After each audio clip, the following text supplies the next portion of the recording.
കാസർഗോഡ് ഉപ്പളയിൽ പട്ടാപ്പകൽ അരക്കോടി രൂപ കവർന്നു. ATMിൽ നിറയ്ക്കാനായി കൊണ്ടുവന്ന പണമാണ് കവർന്നത്. വാഹനത്തിൻ്റെ ഗ്ലാസ് പൊട്ടിച്ച് പണം അടങ്ങിയ ബോക്സ് കൊണ്ടുപോവുകയായിരുന്നു. ഉദ്യോഗസ്ഥനും ഡ്രൈവറും ATMിൽ പണം നിറയ്ക്കാൻ ക്രമീകരണം നടത്തുന്നതിനിടയിലായിരുന്നു സംഭവം. ഉപ്പളയിലെ ആക്സിസ് ബാങ്കിന്റെ ATMിൽ പണം നിറയ്ക്കാൻ കൊണ്ടുവന്ന വാനിന്റെ ഗ്ലാസ് പൊട്ടിച്ച് അരക്കോടി രൂപയടങ്ങിയ ബോക്സ് എടുത്തുകൊണ്ടുപോകുകയായിരുന്നു. ഉദ്യോഗസ്ഥനും ഡ്രൈവറും ATMിൽ പണം നിറയ്ക്കുവാൻ കയറിയപ്പോഴാണ് സംഭവം നടന്നത്. ബാങ്ക് ജീവനക്കാർ നോട്ട് ബോക്സുകളുമായി എത്തുകയും വാൻ ATMിന്റെ മുന്നിൽ നിർത്തിയിട്ട ശേഷം ATM കൗണ്ടറിൽ കയറി ATM ബോക്സ് ക്രമപ്പെടുത്തുന്നതിനിടയിലാണ് കവർച്ച നടന്നതെന്നാണ് വിവരം.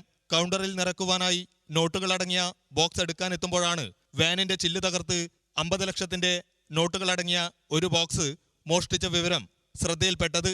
മറ്റ് ATMകളിൽ നിറയ്ക്കുന്നതിനായി പണത്തിന്റെ മറ്റ് ബോക്സുകളും ഉണ്ടായിരുന്നു. സെക്യൂർ വാലി എന്ന കമ്പനിയുടേതാണ് പണം കൊണ്ടുവന്ന വാൻ. വാനും ഡ്രൈവറെയും പോലീസ് കസ്റ്റഡിയിലെടുത്തിട്ടുണ്ട്. പോലീസിന്റെ സുരക്ഷയില്ലാതെയാണ് പണവുമായി വാൻ ATMിന് മുന്നിലെത്തിയത്. ഇത് വലിയ വീഴ്ചയാണെന്ന് പോലീസ് വിലയിരുത്തുന്നു. സംഭവത്തിൽ അതിർത്തി പ്രദേശങ്ങൾ കേന്ദ്രീകരിച്ച് മഞ്ചേശ്വരം പോലീസ് അന്വേഷണം ഊർജിതമാക്കി. അമൃത ന്യൂസ്, കാസർഗോഡ്.